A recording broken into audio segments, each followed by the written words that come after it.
പ്രശ്നങ്ങളെ പലപ്പോഴും നമ്മൾ വലുതാക്കി കാണാറുണ്ട്. പ്രശ്നങ്ങളെക്കാട്ടിൽ കൂടുതൽ പ്രശ്നത്തിന് പരിഹാരം തരുവാൻ കഴിയുന്ന കർത്താവിനെ വലുതാക്കി കണ്ടാൽ വേഗത്തിൽ നമ്മൾക്ക് വിടുതലുണ്ടാകും. പക്ഷെ പലപ്പോഴും പ്രശ്നത്തിന് പരിഹാരം തരുന്ന കർത്താവിനെക്കാട്ടിൽ അപ്പുറമായി പ്രശ്നങ്ങളെയാണ് നമ്മൾ വലുതായി കാണുന്നത്. നമ്മുടെ മുന്നിലെ വിഷയങ്ങൾ, പ്രതികൂലങ്ങൾ, രോഗങ്ങൾ, ഇതിനൊക്കെ വളരെ വലുതായി കാണും.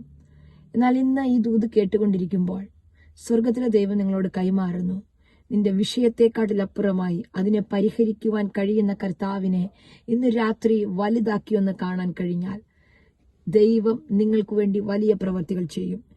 യേശു കർത്താവ് ശിഷ്യന്മാരോട് മർക്കോസിന്റെ സുവിശേഷം 8-ാം അധ്യായത്തിലാണ് നമ്മൾ വായിക്കുന്നത്.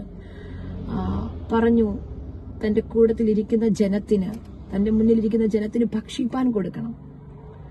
അപ്പം അവര് പറയുന്നു, മരുഭൂമിയിൽ ഞങ്ങൾ എന്ത് ചെയ്യും? ഈ മരുഭൂമിയിൽ ഇത്രയും പേർക്ക് ഭക്ഷണം കൊടുക്കുവാൻ, ഇത്രയും പേരെ തൃപ്തിയാക്കുവാൻ കഴിയത്തില്ല. ആ വലിയ പ്രശ്നത്തെ വലുതാക്കി കാണുന്നു.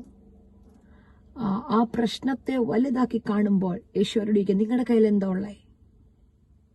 7 അപ്പം.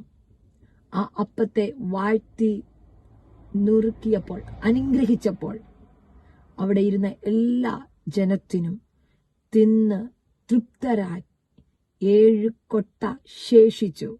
അങ്ങനെയെങ്കിൽ പ്രശ്നത്തെക്കാൾ അപ്പുറമായി പ്രശ്നം പരിഹരിക്കുന്ന കർത്താവിൽ വിശ്വസിച്ച് നിങ്ങളുടെ വിഷയത്തെ കർത്താവിന്റെ കരങ്ങളിൽ കൊടുത്താൽ, ഞാൻ ആത്മാവിൽ പ്രവചിച്ച് കൈമാറാം, നിങ്ങൾക്ക് വേണ്ടി ചില വാതിലുകൾ നിങ്ങൾ പോലും അറിയാതെ തുറക്കപ്പെടും.